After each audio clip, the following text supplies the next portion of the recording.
I hope you had a good lunch. We are here for the round of the afternoon.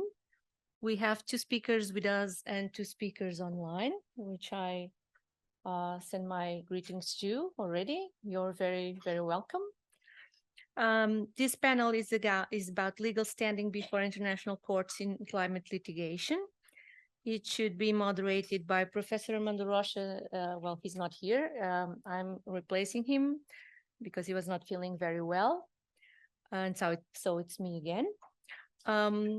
We have with us Professor Fernando Loureiro Bastos on my left, who is a professor here in the University of Lisbon School of Law. And on my right, we have Professor Delton Winter de Carvalho, who is from Brazil and is a professor at University of Vale do Rio dos Sinos. Then we have Malgorzata Kierdask Palos, it's not easy, who is from Client, and Professor Mario Pagano, who teaches at the University of Amsterdam. Then I will make a more developed presentation before your presentations. I just wanted that everyone meets everyone. This is the model of a workshop because what we want is to develop some discussion on each other points of view. So you have very little time. You have 7 minutes, up only to 10 minutes, or Eloisa will kill me if you overcome this. And then we will invite you to comment on each other's presentations if you have any comments, of course, and then we will open to the audience. Our first speaker is Professor Fernando Loureiro Bastos. He's a professor here at the University of Lisbon School of Law. He's a researcher fellow at the Lisbon Public Law Research Center, and he has a PhD in law at the University of Lisbon School of Law. And well, the floor is yours, even if just for 7 very brief minutes. Okay, hello to everyone. It's a pleasure to be here. I think this is a very interesting topic, and I need to use my PowerPoint. And as you see, the topic is legal standing before international courts and tribunals in climate litigation. So we could ask, what is climate litigation? I'm not going to ask that, but for sure, when we are talking about this, we need to consider climate litigation and environmental litigation. So, okay. I'm not going to talk about the International Court of Justice because the International Court of Justice can be used for any type of conflict. So we can say yes, for climate litigation, the International Court of Justice can be used. So I'm going to concentrate my attention on the International Tribunal for the Law of the Sea, because I think it's interesting to consider this case. And as you see in Article 286, UNCLOS says, any dispute concerning the interpretation of application of this convention. So we can include environmental disputes using Article 286, and then if we look at Article 291, excess, is very interesting to see paragraph 2, because when we look at paragraph 2, we say that dispute settlement procedures specified in this part shall be open to entities other than state parties. So when we are talking about legal standing, the majority of situations is going to be conflicts between states. But if we are using ITLOS, we can also have legal standing for entities other than state parties. Then we can start by reminding Article 192, because we have there a general obligation, and we can use that for whatever type of conflict we want. States have the obligation to protect and preserve the marine environment, so that Article 192 can be the starting point for environmental cases using ITLOS. And then we have Article 191. It's interesting on account of advisory opinions, because we had a very important 2011 advisory opinion about how to act for the exploitation of marine resources in the area. It was really a very important case. Then we had 2014 about fisheries, and nowadays, as you know, it started a new advisory opinion about climate change. But when we are talking about advisory opinions, we are not talking about litigation in the strictest sense, because tribunals will say wherever is going to be very interesting from a doctrinal point of view.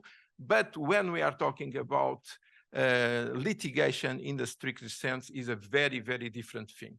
So it's important to remind Article 187, because when we are talking about Article 187, we are talking about the jurisdiction of the seabed dispute chamber, and we can see that there is a number of situations where disputes are not only between states, interstate disputes, but also disputes between the authority and prospective contractor, disputes between the authority and the state party, a state enterprise, or a natural or juridical person. So if we are talking about innovations, when we are talking about legal standing, this is a very interesting starting point for innovations, because there is not only a state as parties to a conflict, but we can have even natural or juridical persons. Of course, these cases are limited to the exploration and exploitations of mineral resources in the area. Of course, we can say that we can use it to analyze the case from an environmental perspective. And because of that, this is a very interesting provision when we are talking about legal standing. But this is not only a case of the wording of the articles and the wording of UNCLOS. We need also to take in consideration case law of ITLOS. And when we are talking about case law of ITLOS, it's very interesting to take in consideration what is a dispute. And that's why I'm saying that an advisory opinion is excellent, but is not to solve a case, to solve a dispute. And when we have a dispute, is a disagreement on the point of law, etc. You can read it, but this is the jurisprudence of ITLOS about what is a dispute. And then ITLOS also says that it is a dispute relating to the interpretation or application of the convention. So we need to have the convention UNCLOS as a starting point, and as you can see, is also the case law, the jurisprudence of ITLOS.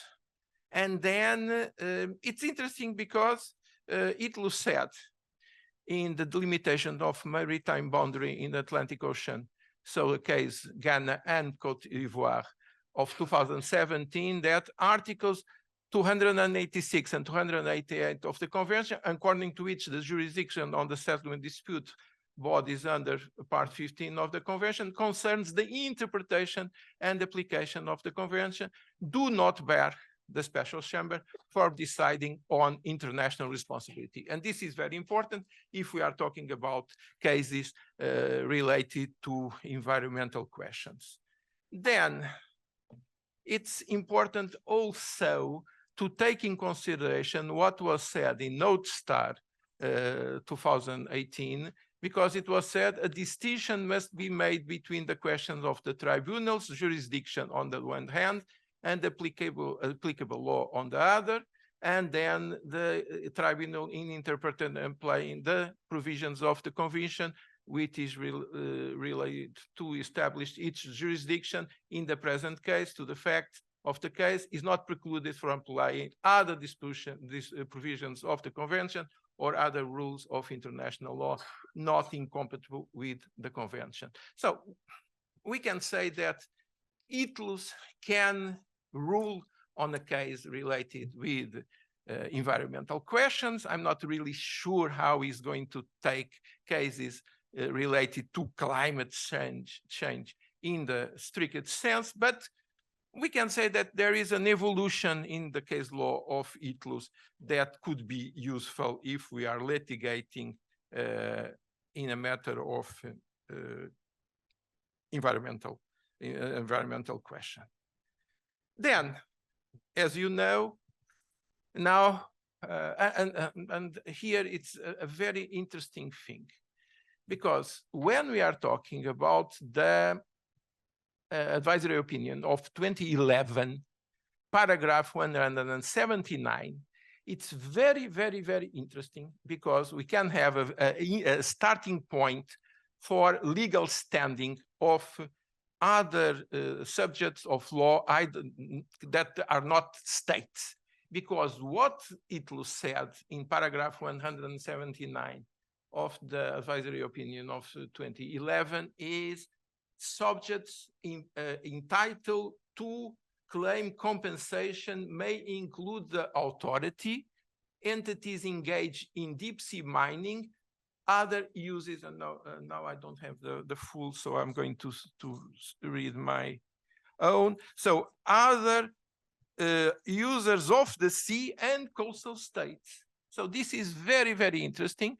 And so far, I don't think it was used so far for a sort of expanding legal standing concerning cases of environmental nature or even things related with climate change. I'm not sure that it could be used for climate change, but for questions related with environmental conflicts for sure. So what the tribunal said is subjects entitled to claim compensation may include other uses of the sea.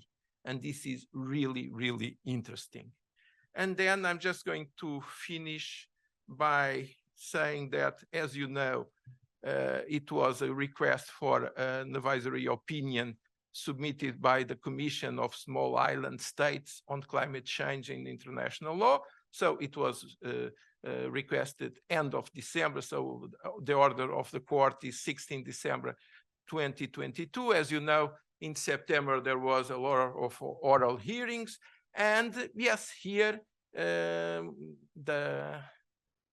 this international organization asked what are the specific obligations of state parties to the United Nations Convention on the Law of the Sea, including under Part 12, and then you can read it. Yes, but this is a starting point. But this is a starting point not for litigation in the strictest sense. This is a starting point for the advisory opinion. And as I was saying before, the court is going to say beautiful things, but are states going to comply with what is said in the advisory opinion? I'm not always sure. So to finish, just to give, and then I can talk more about this, it's just to say that we had a very interesting evolution now with the agreement under the United Nations Convention on the Law of the Sea on the conservation and sustainable use of marine biological diversities of areas beyond national jurisdiction, is the so-called nowadays treaty, High Seas Treaty. I don't like it, but yes, but I'm using also because everyone now is using this. Yeah, this is the end of the BBNG negotiations for 15 years. So now we have a treaty, is not in force.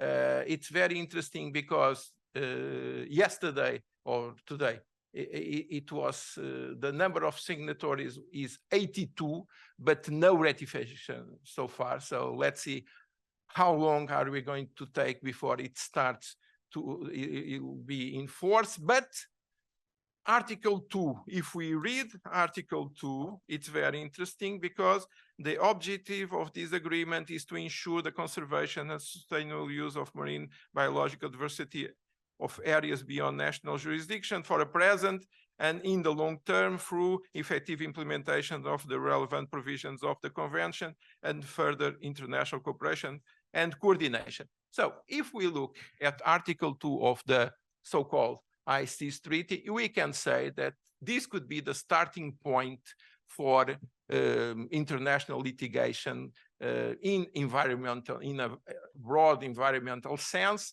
The problem is who has legal standing, and that I'm not going to say now, but I can say it's a very traditional and classical system. So if we look at the article, not 47, it's a very interesting situation. But if we look at Article 60, this is a classical system of interstate conflict. So I'm not sure that this can be used to advance a sort of new legal standings for subjects other than states. We can discuss this later. Thank you very much. Thank you very much, Professor Fernando Bastos. And I'll give the floor to Professor Delton Winter Carvalho. He's a lawyer and a legal consultant in environmental law, has a PhD in public law from the University of Vale do Rio dos Sinos. He has a postdoctorate in environmental and disaster law from the University of California, Berkeley. He is a professor in the postgraduate law program at the University of Rio dos Sinos and master's and doctorate levels.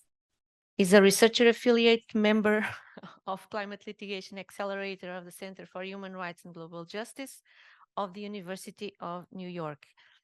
It's a very great pleasure for me to have my old friend here in Lisbon.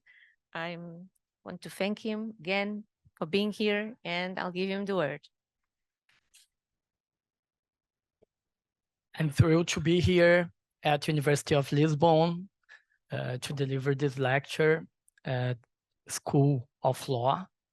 And before getting started, I would like to thank Professors Carla Amado Gomes, a great and an old friend, Professor Margarida Vidal Sampaio, and Professor Heloísa Oliveira. It's a great pleasure to meet you.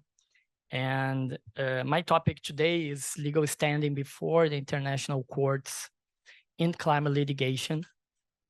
And I will be discussing the Inter-American system of human rights. As you all may be aware, the Inter-American system of human rights is a regional system for the promotion and the protection of human rights.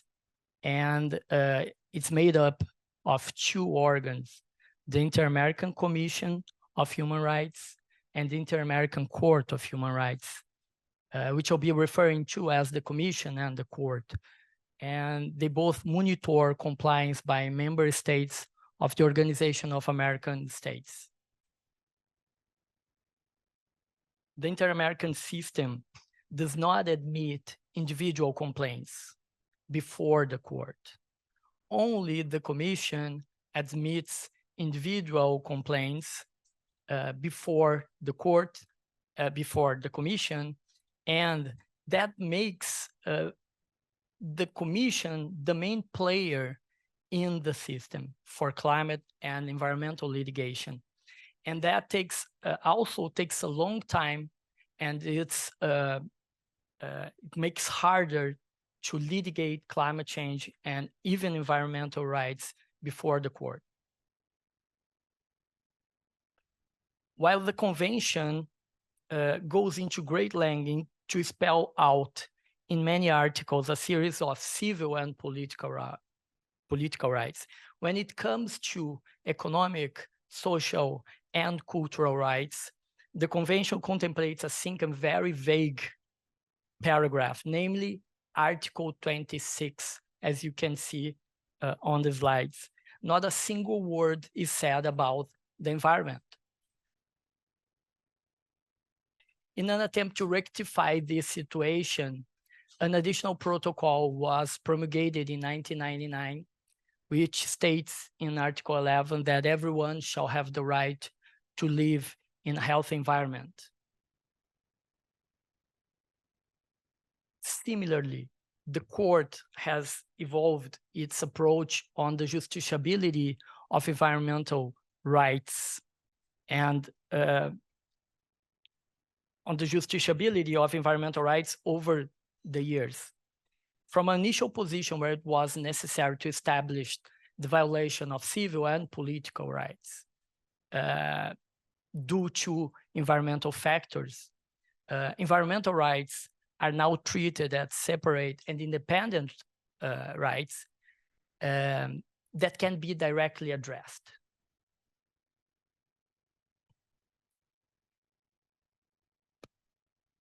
Another very important development was the publication of the Advisory Opinion 23, where the court explicitly recognized for the first time the autonomous right to a healthy environment and the duty to prevent transboundary damages that can affect human rights of people outside their territory.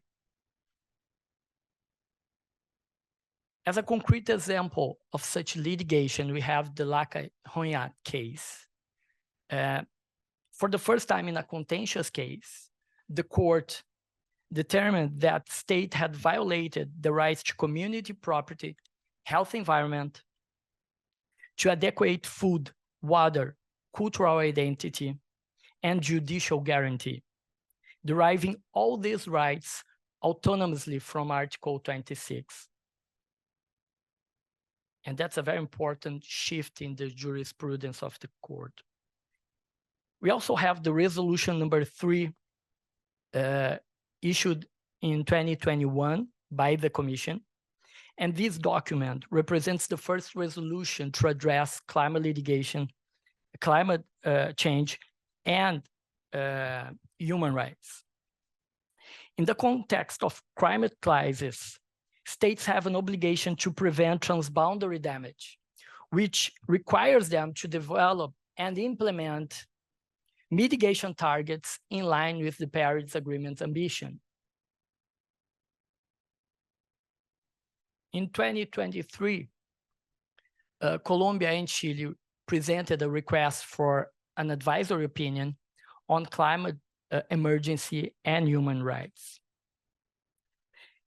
The request presents 16 questions on the state obligation in their individual and collective dimensions to respond to climate emergency under the frame of international human rights law.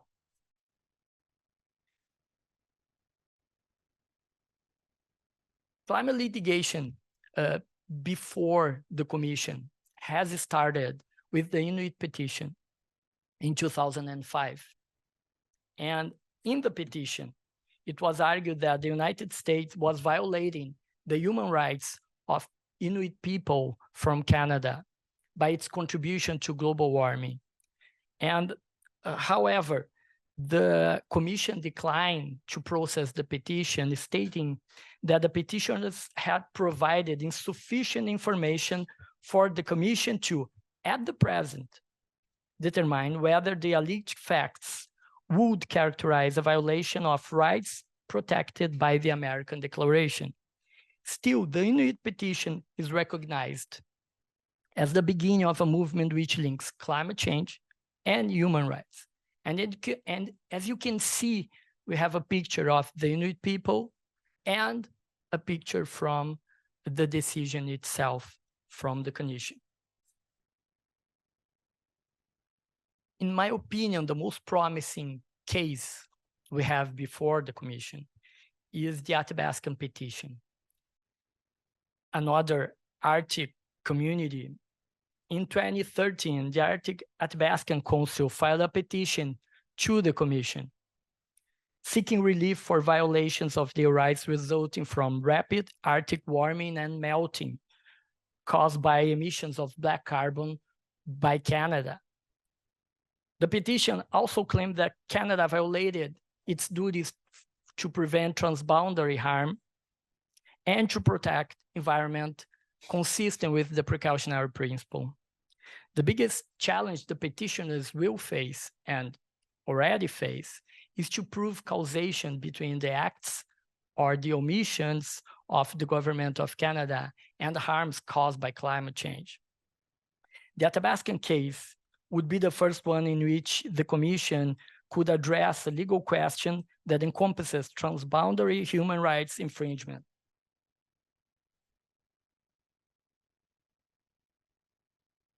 In my opinion, there is a full circle of documents, reports, decisions, and advisory opinions to start a more ambitious right-based climate litigation before the court and the Commission nowadays.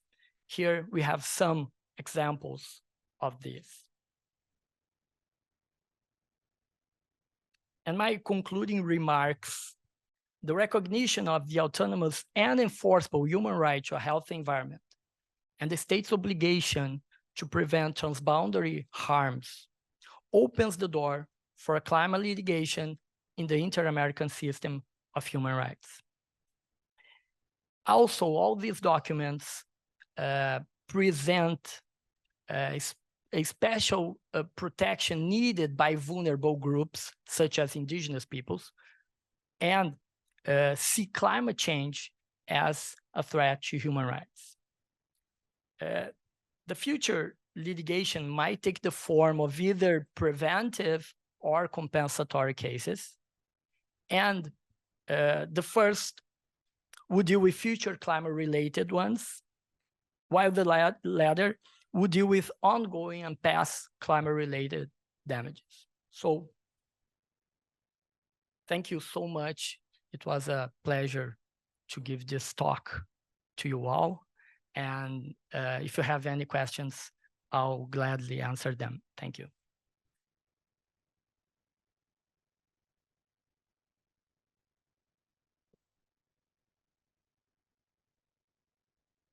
Thank you, Professor Delton, for your concise presentation also.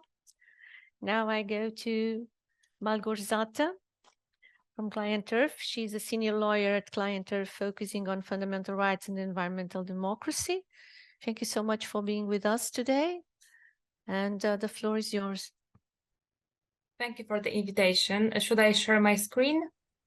Yes, probably. So I will share my screen so you can see the slides. Okay, perfect.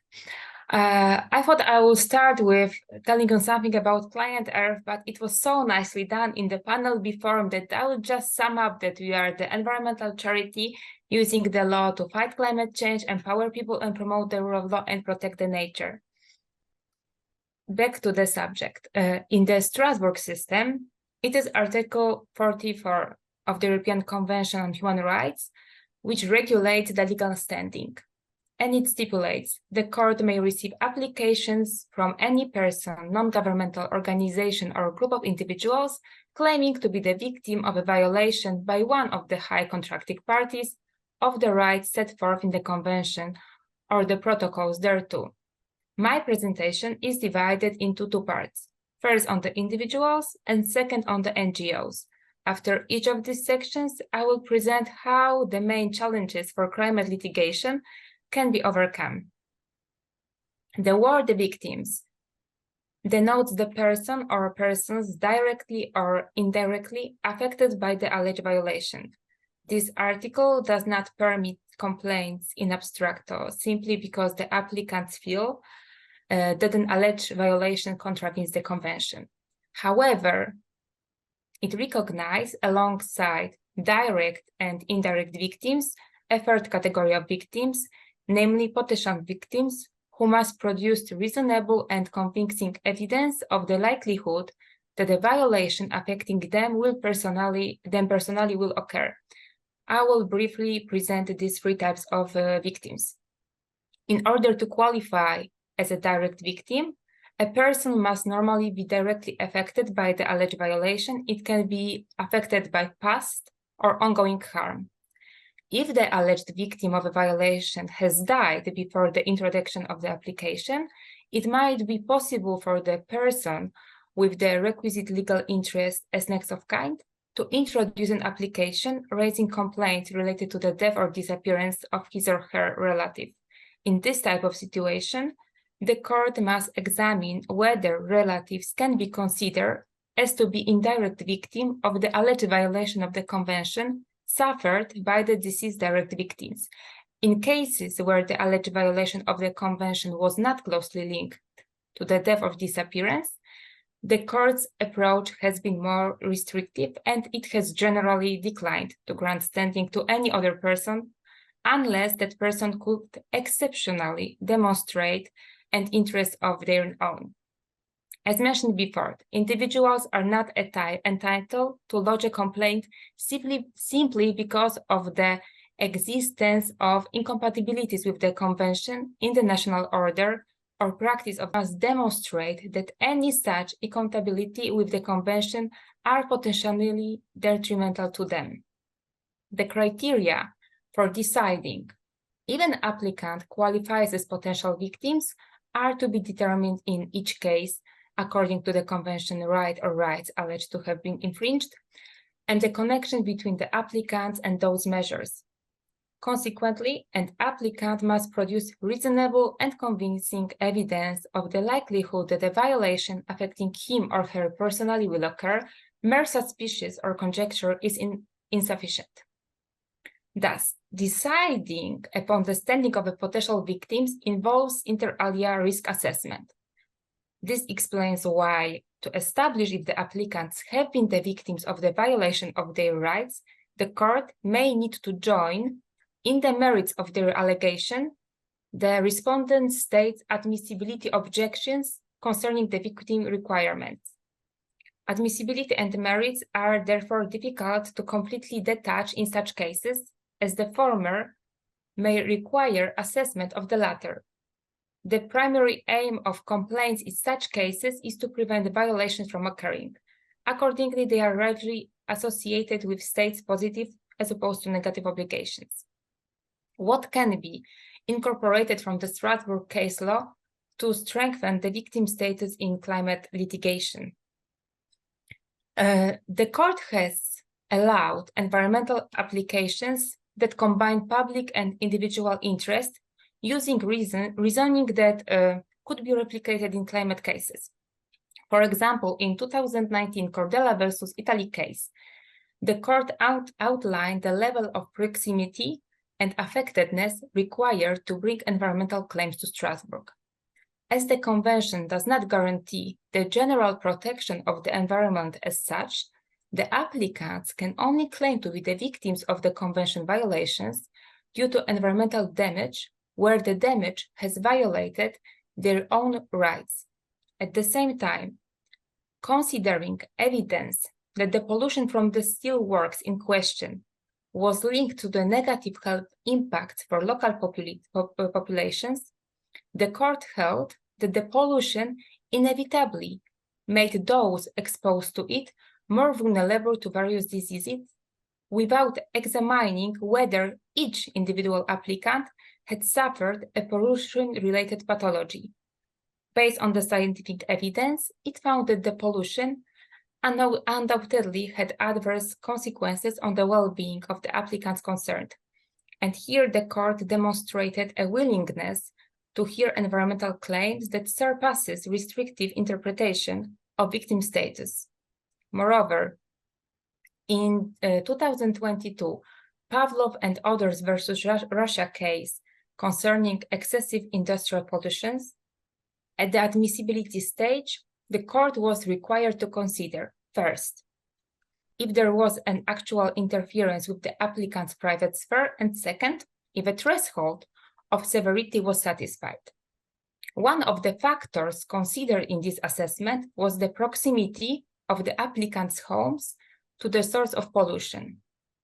In his previous case from 1994, Lopez Ostra versus Spain, the court noted that the fumes from a waste treatment plant near the applicant's residence impaired their quality of life. And the central point was that the nuisance from the plant was in close proximity to the applicant's home. This was the basis for the applicant's victim status. However, in Pavlov, the court emphasized that distance to the source of pollution was just one of the relevant factors to be considered and not the key determinant for victim status under Article 8, right to private and family life. The case was not admissible despite the applicant's homes being several kilometers from the sites of industrial undertakings. This is significant for industrial pollution claims, given the difficulty in establishing linear causality between their source of pollution and its environmental impact, let alone climate litigation. In the second part, I will focus on the legal standing of NGOs. A review of the court's practice reveals differences in approach as regards an NGO standing depending on whether it is procedural or substantive rights that are invoked. In its jurisprudence under so-called procedural rights, namely Article 6 of the Convention, right to a fair trial, and Article 10, freedom of expression, the court relies on the Aarhus Convention, which is premised on the idea of environmental protection as a public good and grants a prominent role to NGOs in that respect. Under the case law, on Article 10, the NGOs have a legal standing and they enjoy a high level of protection in terms of exercising their freedom of expression. And I would like to clarify that, for example, participation in environmentalistic demonstration or a climate campaign constitutes the expression of an opinion for purpose of this article. It applies to environmental NGOs and the small non-official activist groups. This approach clearly recognizes the potential of NGOs to play a key role in achieving environmental and climate justice. As regards the right to a fair trial, in general terms, so also in the environmental and climate sphere, for Article 6, paragraph 1 to be applicable, there must be a dispute over civil rights which should be recognized under domestic law. Such dispute must be genuine and serious. Further, it may relate not only to the actual existence of a right, but also to its scope and the manner of its exercise. The outcome of the proceedings must be directly decisive for the right in question. A strict reading of this article might suggest that it is inapplicable under its civil limb to proceedings aimed at environmental protection as a public interest value. However, the court has adopted a flexible approach to the issue who holds civil rights in a series of cases brought by environmental protection associations. So they qualify for the protection under Article 6. Firstly, if they seek recognition of special rights and interests of their member. Secondly, of particular rights to which they have a claim as legal persons, such as the right to take part in decisions regarding the environment. And thirdly, where there was a sufficient link between the dispute and the right claimed by the local environmental protection association, in particular view of the status of the association and its founders, and the fact that the aim it pursued was limited in space and its substance. However, not the procedural rights, but the substantive rights under Article 2, right to life, Article 3, prohibition of torture, and Article 8 are most often invoked in environmental and climate context. As far as these rights are concerned, the court does not allow NGOs standing as direct victims under those provisions, since NGOs as legal persons could not themselves enjoy those rights. There is a well-established case law of the court. Already in 1999, in the case lodged by Greenpeace Luxembourg against Luxembourg, the court held that an NGO cannot claim to be the victim of an infringement of the right to respect for its home within the meaning of Article 8, merely because it has its registered office close to the steelworks that is criticizing, where the infringement of the right to respect for the home results, as in the alleged case, from nuisance or problems which can be encountered only by natural persons. 10 years later, in 2009, in the decision concerning Greenpeace application against Germany, the court stipulated that an association is in principle not in a position to rely on health considerations to allege a violation of Article 8. In 2021, in the case brought by a local NGO campaigning against the planned hydroelectric power plant in northeastern Turkey and a dam whose construction would entail the submersion of a town and a number of villages, the court found that an NGO cannot rely in its own name on the right to respect for private life and home. In addition, the victim status is not granted to NGO even if the association have been founded for the sole purpose of defending the rights of the alleged victims. Therefore, environmental NGOs cannot claim to be victims of a violation of the convention stemming from environmental disturbance or nuisance, which can only be felt by natural persons.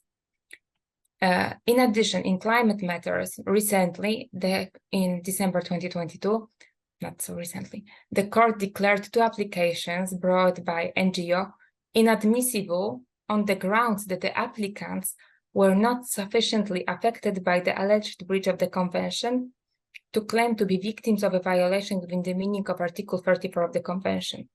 Unfortunately, these decisions were taken respectively in a single judge and committee judicial formation in a non-public written procedure. Consequently, we cannot refer to the reasons why the court denied standing.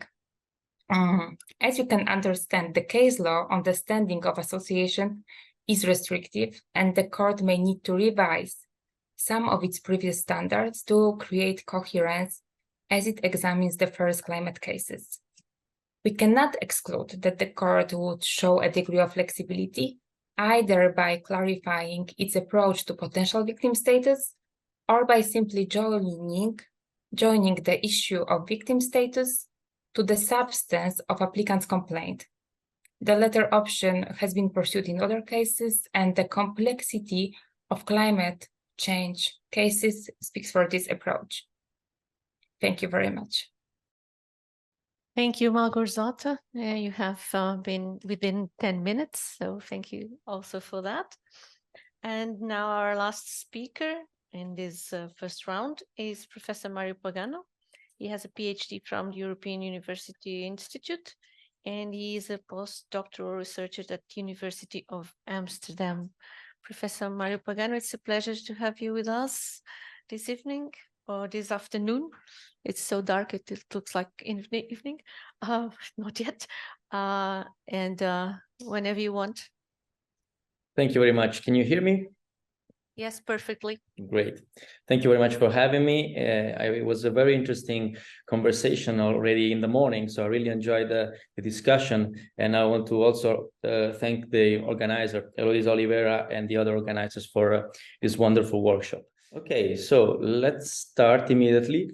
I would say that there is a prior 2018 and a post 2018 when it comes to climate litigation before the CJEU. Dr. Ana Ruiz already wonderfully showed in a way the trajectory of climate change litigation before the CJEU across the years since 2005. And I would add to that that actually climate change litigation prior to 2018, before the CJEU, was essentially limited to cases brought by member states and EU institutions. So in a way, the so-called privileged applicants, and a few corporations, as Dr. Ana Ruiz said, actually reached the CJEU, but mainly through the preliminary reference procedure. So actually through national courts, and mainly with regard to ETS cases.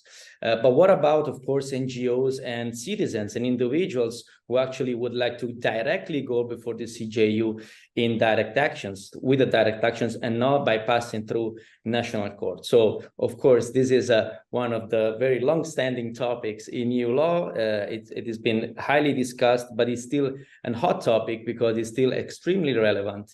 And I don't know if some of you is familiar with this provision. I assume yes, because it's been an obstacle for many lawyers dealing with EU law and with judicial proceedings at the EU level. This is the provision actually regulating access to justice of privileged and non-privileged applicants in action for annulment before the CJEU. The action for annulment is actually the action that allows the plaintiff to contest the legality directly before the CJEU of an EU act.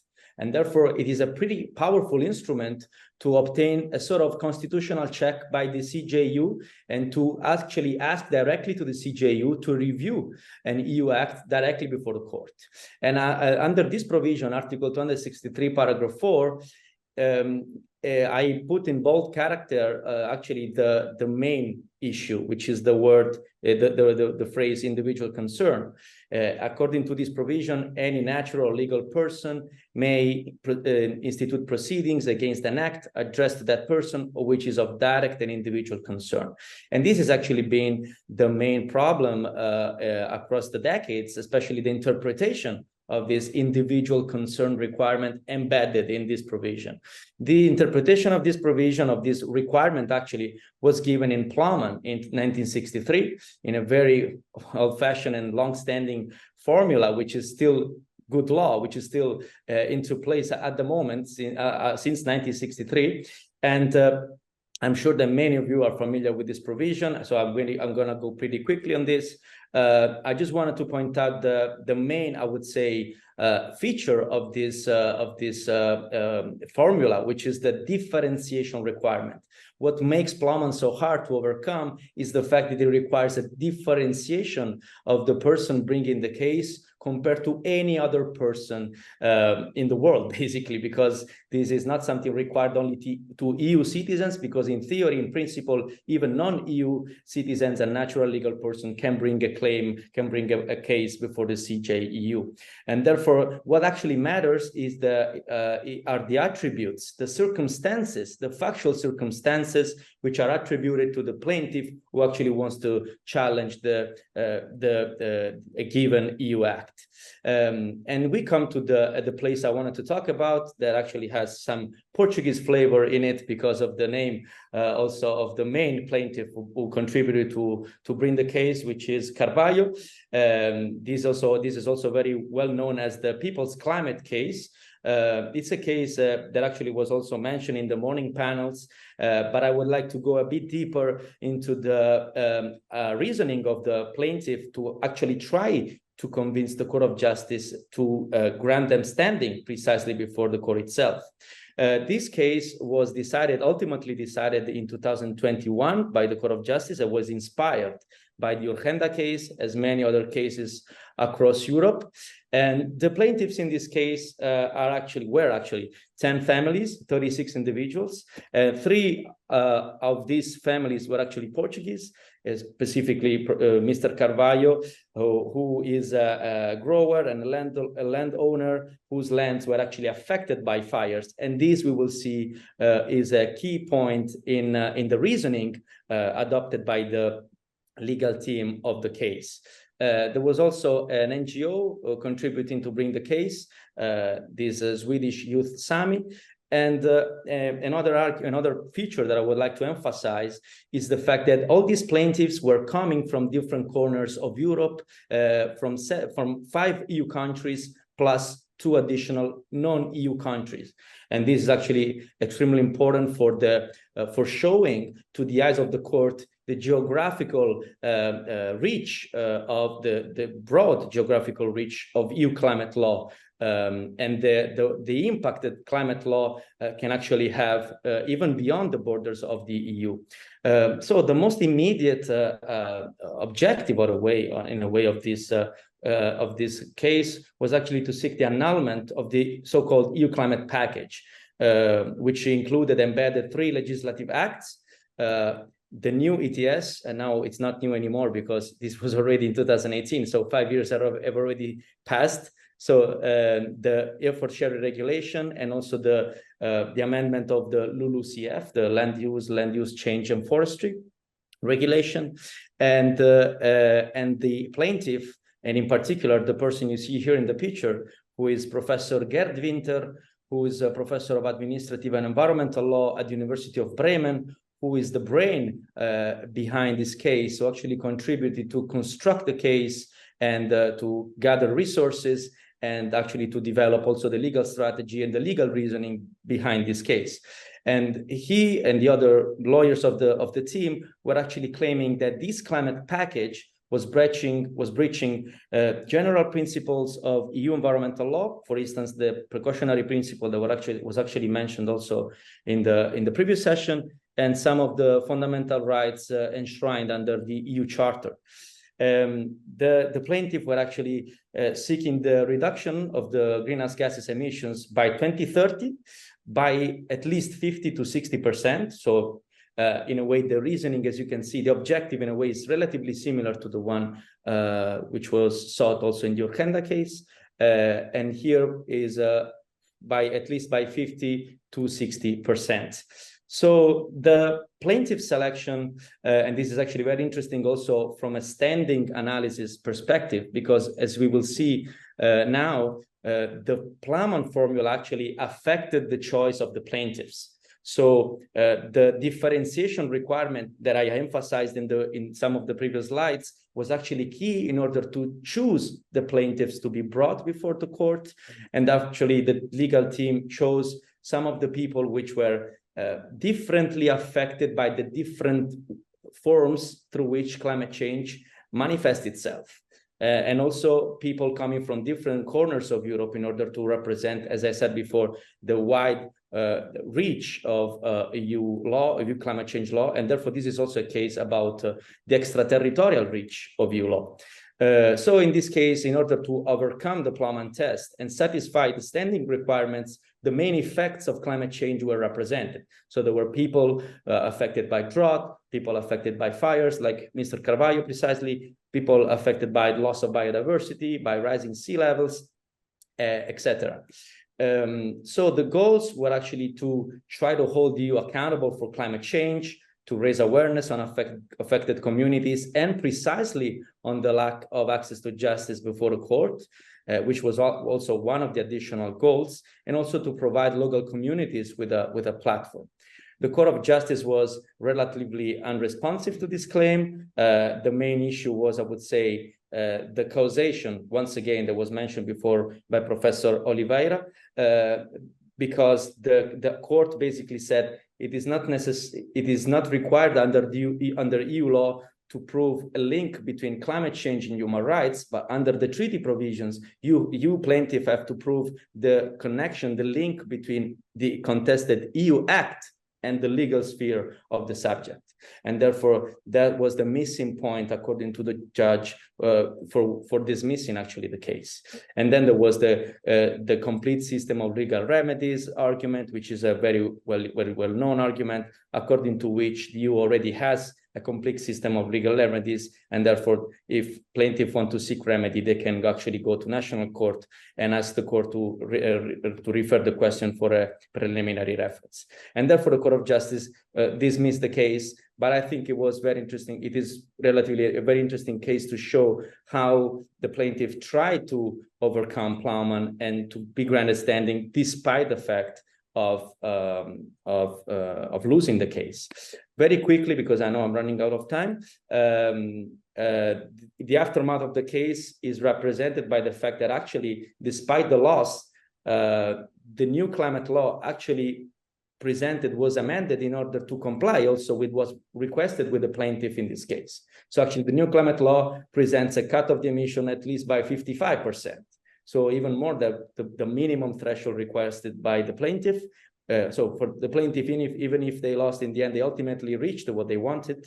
And actually, last but not least, what was mentioned before, also the new OROS regulation, which in my opinion offers great potential for climate change litigation because of the new standing requirements. And if we can talk maybe a bit more about this during the conversation, during the discussion, I'm going to stop here for the moment. And thank you very much for your attention. Thank you, Professor Mario Pagano. And now I will ask the speakers if they have comments on each other's presentations. Professor Fernando Loureiro Baixo, do you have any comment? Yeah. So thank you very much. It was very interesting listening to the other speakers. And if I was in the position of advocate's devil, I would say yes, but we are only talking about 1,000 million people. We are only talking about human rights and a human rights perspective. So I think this is not sufficient when we are dealing with something that is global and we don't have sufficient remedies to deal with it. If we look at the ITLUS, it's not a human rights court. If we look at International Court of Justice, it's not also a human rights court. And the approach of human rights court is very flexible. But when we are talking about these questions, we need to have global solutions for global problems. And for sure, we don't have it only using the European Court of Human Rights and the European Court of Justice. Yes, this is very interesting for 500 million people or 650 million people and the rest. It would be very interesting if we could discuss this from an international law perspective and use erga omnes obligations and say, yeah, here we have a problem related with the environment and related with climate change, and we are going to use this wonderful figure of wonderful instruments of erga omnes obligations, but we are not using this. So we are not reaching any result using erga omnes obligations. Then another thing, we need to discuss if there is ground for responsibility, because when we are talking about all these questions, climate change, sea level rise and other things, we are assuming that it was a causation of man. But if we look at from another completely perspective, and if I was a lawyer of a big company, I would say yes, but we are talking about the change of a geological era. So we are changing from the Holocene to the Anthropocene, and what is happening, it's not caused by man, but is caused by Earth. So it's a terrible thing, but the Earth decided to change its climate. So what the hell are we discussing if it's not something that it was caused by man? Of course, now I can be advocate's lawyer against the advocate's lawyer, saying, yeah, there was, yes, if we say that the Anthropocene started with the Industrial Revolution, yes, for sure, there are some human cause for this. But yeah, the problem is I don't think we have sufficient mechanisms to solve these problems and transform it in human rights questions. It's very interesting, but it's very interesting in Europe and most likely America. But the other 6 billion people will not have a mechanism to solve this sort of problems because we are not using international law reasoning to solve it. Thank you very much. Always the realistic. No wishful thinking here. Dalton, do you want to comment? I want to go in another direction, but I agree with you, Professor. My point in this second round is the transnational law. As you might be aware, I framed the IEA case with my team to challenge deforestation in the legal Amazon. We filed this climate lawsuit in 2019, and we have Carlos Nobre with us on board. Carlos Nobre is the main scientist in climate and the Amazon tropical rainforest. Why am I saying this? Because I think the narrative that we use in that lawsuit, I always told my team and everyone who worked with us that we had to transform scientific information into a very conservative language and grammar for law. I'm talking about fundamental rights. And here we are talking about human rights, international frame of that. And somehow these advisory opinions, these decisions that we are commenting and debating tonight, they're all somehow reaching national courts. And I think that's the most promising part of climate litigation abroad, is all those decisions from these regional systems taken into consideration in the national courts. The Brazilian Supreme Court has used as a reasoning for the most important decision in climate litigation in Brazil, the ADPF 708, the advisory opinion number 23 that we were discussing before. So I think this is this transnational influence of cases. In the IEA case, the justice said that they didn't have the competence, legitimacy to rule that case. We file appeal, and the court decided that environmental cases are different from climate cases, and a very important decision. Myself and Maria Antonia and Joana Setzer wrote a piece about that for Climate Blog. And the thing is, all these developments, they are based in this talk between international, regional, and national law.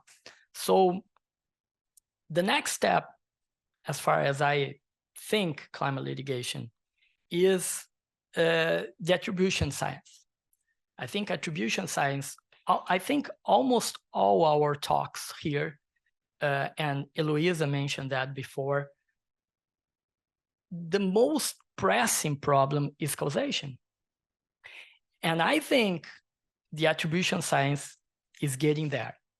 So some remarks that change a little bit the path that we are going, but I think these regional decisions and even the regional challenges that we face in these regional systems, they bring something to national decisions, to national courts. That's where we are going to implement all these cases and all the climate action that we need. Thank you. It's funny that we are diverting a little from the topic of standing, and we are going into jurisdiction and the founding of the cases. But it's interesting anyhow, because I think one of the main problems here is, and when Professor Fernando mentioned the erga omnes obligations, well, erga omnes obligations don't solve everything, because they still don't overcome the fact that states, well, if not in the European Court of Human Rights and the ECG, but in other courts, states are the only ones that can go to court, and states must accept the jurisdiction. So the fact that it's an erga omnes obligation doesn't mean anything when you have a first step, that is the state accepting jurisdiction. But anyhow, I think the erga omnes argument would pretty much solve a lot of problems, and it would show that what we are envisaging here is not an individual, well, from my perspective, is not just an individual problem. It's not just the 5 billion people. It's much more than that. It's a universal problem, because we are talking of a meta-individual object of litigation. And the environment or climate, it's not mine, it's not his or his, it's everyone, it's universal. And so that's what we need cooperation for. And we need another model of locus standi in the international jurisdictions to solve this.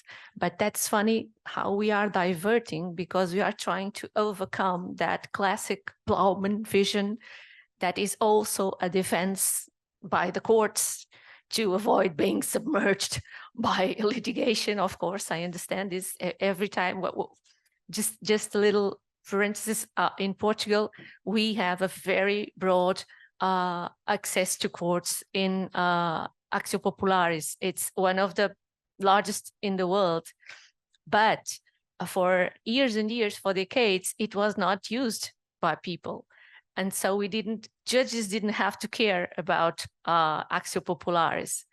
But then someone remembered, well, this is Actio Populares. Anyone can go to court to defend a matter individual interest. And then litigation started to broaden, and judges started to invent counter arguments to avoid having to decide on the merit of the cases. That was a backlash, sort of a backlash, but I don't want to prevent our main speakers to comment. So please, Malgorzata, I'm sorry, I couldn't resist. You have the floor again. No, thank you very much. It was very interesting to, listen to different point of views. I'm the practitioner. So for me, the topic of legal standing is like the first. And moreover, I represent the environmental NGO. And our main objective is like to be able to bring the public interest cases to the courts. And this is what we fought. This is what we fight for. Like the Aarhus regulation was adopted because of the case was brought by Client Earth to the Aarhus committee. But coming to the climate cases, I think like we are in the very important phase, because these climate cases can really provides an impetus to rethink for the requirements for standing for the and victim status. And now normally the European Court of Human Rights, with a case where the applicant did not exhaust domestic remedies, would immediately declare the case inadmissible because of the non-exhaustion. We knew from the first presentation that the case was relinquished to the Grand Chamber. So I think that really we will have the judgment that will shed a new light on this basic requirement of the legal standing, that it should be adapted to the merits of your case. So if you are claiming the violation related to the climate change, probably your victim status should be also in line with your merits. And the case like Klima Signorinen, I provided you with the cases that there is well-established case law that the NGO could not claim the violation of Article 8. And still, in Klima Signorinen, it is Article 8 which is at stake, and the case was relinquished to the Grand Chamber. So I really think we are there. And I am also like a huge fan of the approach, maybe not the fact that the individuals cannot go direct to the court, but the fact that, as mentioned in the presentation, in the inter-American system, there is the right to a healthy environment, which we don't have in European system.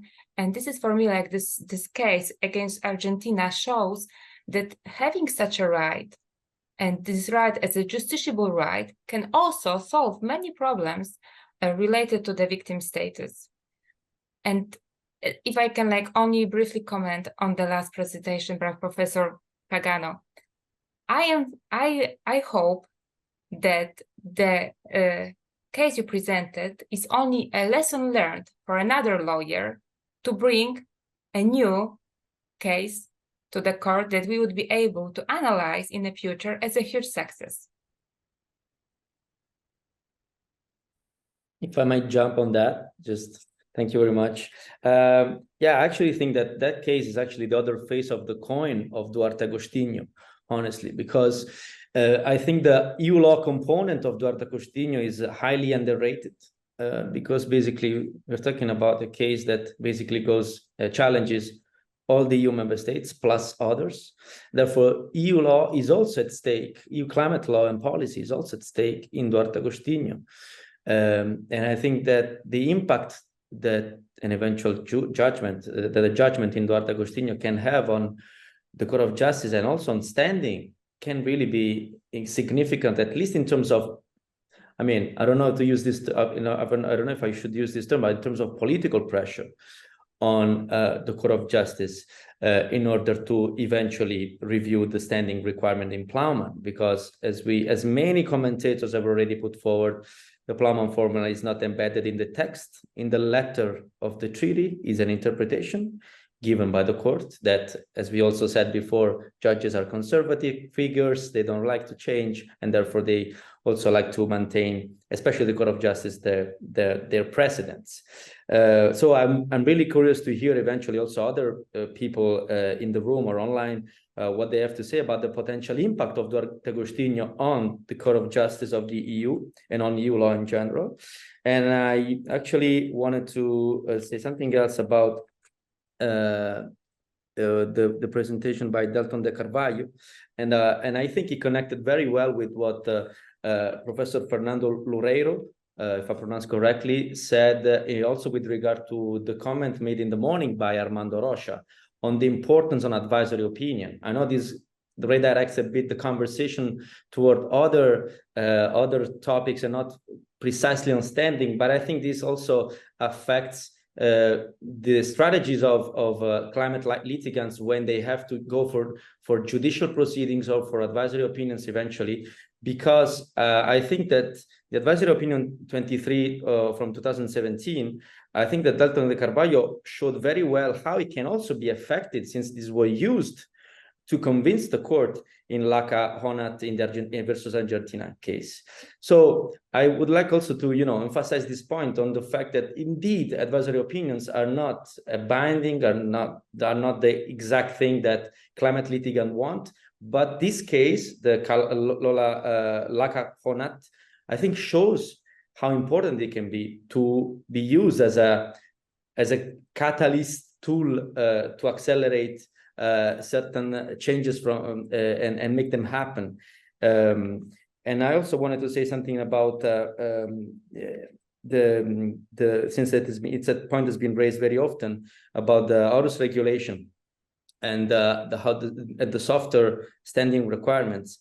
And going back to what Armando Rocha was also saying in the morning about rediverting climate litigation from human rights and trying to have some sort of other kinds of climate change litigation, which is not only human rights based. I think that the Aarhus regulation is perfectly an example of this, of how litigation can be used more toward against administrative tools or administrative measures. I would say that the Aarhus regulation, the Aarhus mechanism is a typical example of administrative justice, where no legislative acts, administrative acts can be challenged and reviewed. And indeed, they can be effective when there is an administrative act that litigants can actually challenge. Otherwise, it's very difficult to challenge legislative acts because these are actually excluded from the scope of the Aarhus Convention and of the Aarhus regulation as well. So this is also a very important distinction to be made in terms of standing, because it is easier in this regard to have standing when you want to challenge administrative measures, and very, very difficult, of course, when your ambitions are higher and you want to go for a constitutional check on a legislative act. Thank you. Thank you, Professor. I will pass to the... By the way, sorry, I'm not a professor. I just want to point this out. I'm just a postdoctoral researcher. Thank you. All right. Thank you so much. I will give the word to Professor Fernando, but what you just said always makes me think. I was, well, some years ago, I taught European law on the contentious side, the legal instruments that we have to fight legislative and administrative acts of the European Union. And I always looked at 236 as a mixture between a constitutional jurisdiction and an administrative jurisdiction. And that's what causes the most of the problems, because you are putting there a formula that the French, for some reasons, and the German, for other reasons, used to close jurisdiction, to close access to justice to people basically because in Germany you have a very subjective way of modeling the access to justice. You have to have a subjective right attack to have a case.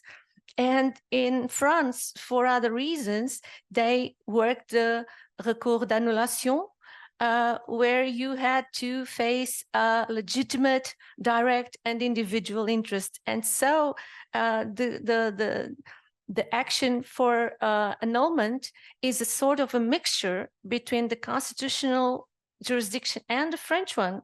And then you have a very hard barrier to overcome that, because it's sort of a tradition, it's cultural, and it's also a way of the judges to defend themselves.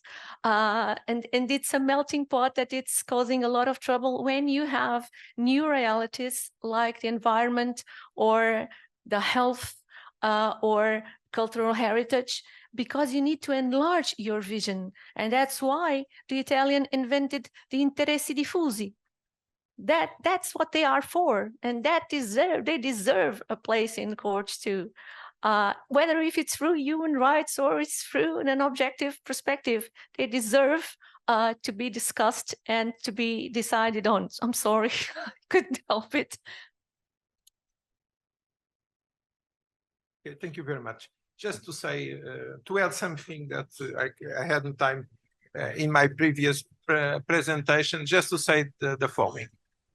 If we are looking to this as an evolution, and when we are saying that legal standing is being enlarged, please look at the ICS treaty. Because if you look at the ICS treaty that was concluded June this year, after 15 years of negotiation, the Part 9 settlement of disputes is a very classical one for interstate disputes. And even when we have at least 5 or 6 dispositions or articles in the ICS treaty about the rights of indigenous people and minorities. What we could say is, if they are giving rights to indigenous people and minorities, for sure they are going to give them legal standing. And no. So it's just to say that this evolution is a very interesting European and American evolution. But if we are looking from a universal standpoint, it's a terrible situation that in 2023, when finalizing the ICS treaty, there was no legal standing for any other subject than states. And I think this is interesting, and we should not be thinking that everything is going in the right side, because if we look to this treaty, it's not going in that side, for that situation of enlarging legal standing for non-state actors or subjects. Thank you very much.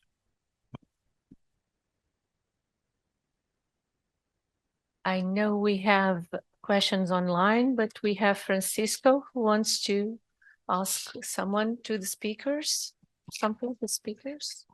Hello, I have 2 questions. Thank you very much for your presentations. My first question is to Malgorzata. This question is connected with the recent cases we have in the European Court. So the main arguments for the states to defend themselves are based on jurisdiction, on exhaustion of domestic remedies, and victim status. Specifically regarding victim status, do you consider that the argument of the state that basically we are creating some kind of actio popularis, and we are creating a kind of narrative to pretend that materially it's not, but it is? Should we be aware of this when we prepare those kind of cases, especially when we focus more than the direct link between extreme events? Because in the case Duarte Agostinho, it's not only about the fires in Portugal in 2017, since they are arguing also they are suffering more damage because they are young. Should we, more than start this kind of strategy in climate litigation, try to advocate for reform with an additional protocol, establish a right to an healthy environment, and consider, for example, actio popularis, interessi diffusi, and other realities that will be more able to tackle climate change? And my second question is to Professor Loureiro Bastos.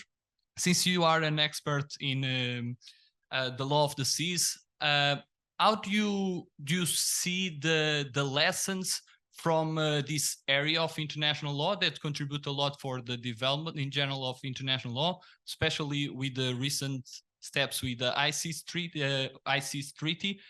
Can we apply this logic of regulating something that it's more complicated than the general territorial approach we have regarding land? And can we make some kind of analysis of it to apply, for example, when some legal scholars start to think that the main problem here is that we don't consider climate as a common patrimony? We have this example in some scholars in Porto that are now saying that the problem is the UN, it's only seeing climate as a concern and not qualifying juridically this as a common patrimony. Thank you. I know there are questions online. Maybe we should join them because we have very little time by now. How many are them, Margarida? Oh, let's start with the first one. First one is as follows. Considering 2003's recent declaration that its statehood will persist despite potential landmass loss due to rising sea levels, does this suggest that climate litigation is more suitably addressed within national jurisdictions rather than under the framework of international law? This is the first question. You want me to proceed? Can we address? Yes.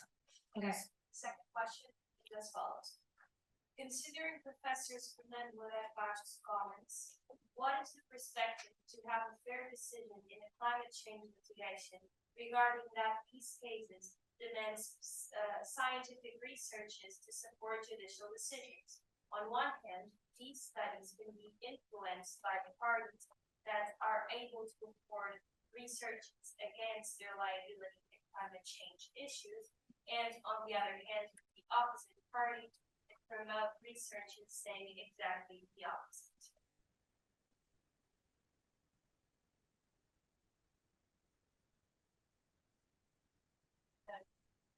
The third question is a question for Malgorzata and Mario. In the hearing in Duarte scheme, the European Court of Human Rights President specifically asked why the applicants did not resort to the Court of Justice of the European Union, namely challenging European Union legislation on emissions targets. She also asked the respondent states to comment on the strict locus standing criteria under Poland. Do you think that Poland's strict conditions can thus kind of legitimize an admissibility decision by the European Court of Human Rights in March of Lisbon? Those are the questions. Okay, we can maybe start by Mario and Malgorzata, then end in the room. Do you want to comment on this? Or Yes. Can I start with the victim status, which was asked by the participant firstly? Just like you rightly pointed, like the main problems in the Strasbourg court with the climate litigation, and the fact that the actio popularis and the topic of the actio popularis. So at the hearing, what the judges try to understand is how the applicants were affected by the climate change. Why so? Because for the Article 8, right to private and family life to be applicable, first of all, the applicants need to show that they were directly affected. And the applicants in this case, they really pointed out to the fact that they had some diseases related to the fires and the smoke. they were not able to go out when they wanted. They were not able to live the life they wanted because of the climate change. And they show how it affected their life. So it is not actio popularis. Like, I don't know if you can compare those Portuguese kids to anyone within the scope of 36 member states of the Strasbourg Convention. Really, they really showed why they were affected and not somebody else. So they limited it. So I don't think that in this case you have actio popularis. And it is the same with every case, every climate litigation case before the court. Klima Seniorinen, they show to what extent they, as elderly women, are affected by the heat waves. It's not about everyone. It's not about me being affected by the heat waves. It's really about their specific situation and to show how the threshold was met in their cases. So of course the states are using the argument of actio popularis because it is an easy one. However, it is not supported in those cases. Coming to the question about the additional protocol on the right to healthy environment, would it solve this problem? Of course, it depends. It would be great if we will have additional protocol on the right to healthy environment, which will provide actio popularis for environmental NGOs, for example, but like the same as Natalia mentioned before, we now have before the European Committee of Social Rights. So it won't be something like completely novel to the states. However, in order to wait for this protocol to being adopted, like it will take years. So in the meantime, I think we can use the case law of the court because the court, by relinquishing the climate cases to the Grand Chamber, is showing a degree of flexibility, in my opinion. And just to briefly, and I hope it answers your questions. If not, I wait for the follow-up. And on the last one, on the effective remedy, because it's linked, the question about why the applicant didn't use the EU remedies, it's linked to Article 13, so the right to an effective remedy. And the question is very obvious because it's not possible for them to go and ask preliminary question. Like it was clearly shown during the hearing, given by the president of the court, that the remedies we have on the EU level are not accessible for the individuals in the climate litigation cases. I wait for the Mario Pagano opinion on this topic.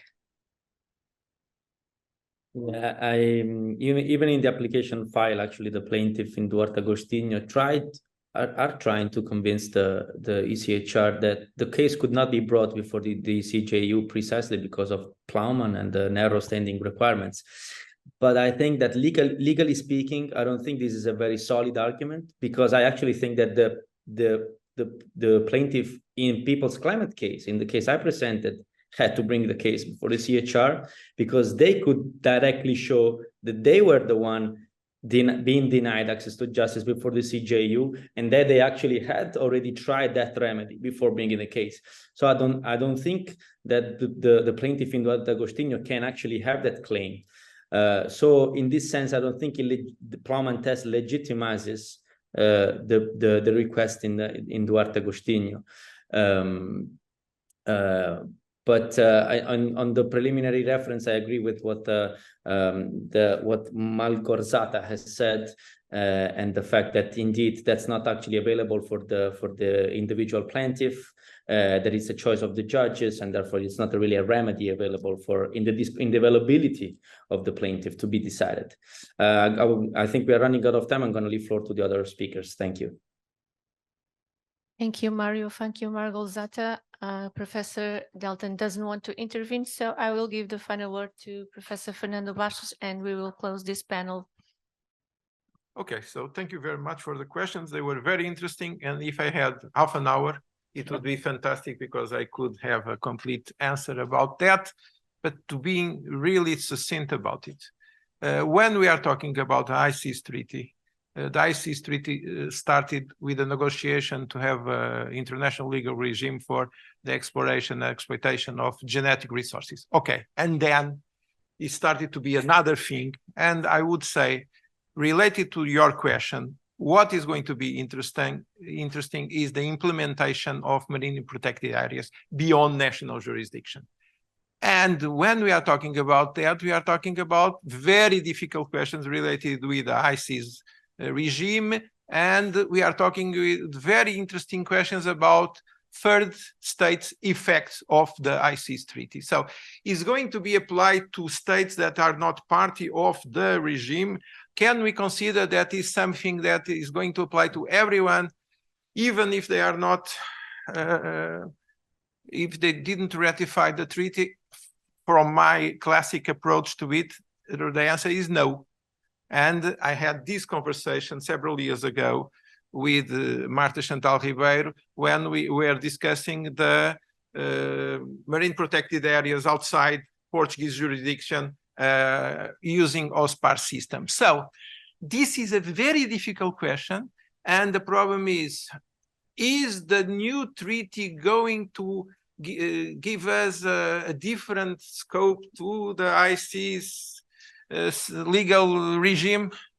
So far, I cannot say, because we need practice. So far, we can say that it is possible to conciliate, because this is an implementing agreement to UNCLOS, so it's in conformity with UNCLOS, and so far. But we need practice, and we need states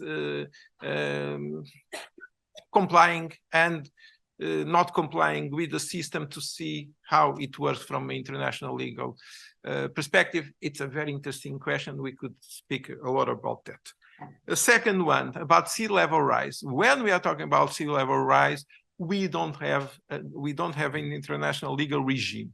We are discussing an international legal regime, and the subject is being discussed in the International Law Commission. And we have a Portuguese part of this discussion, Patrícia Galvão Teles, but so far we don't have a regime.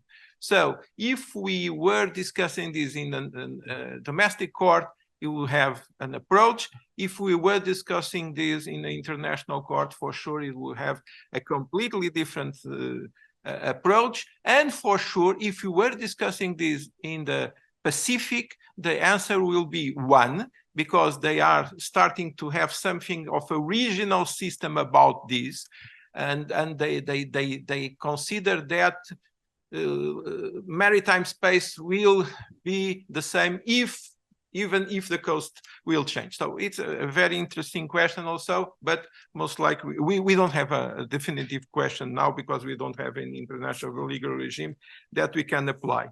Third question, also very interesting, science.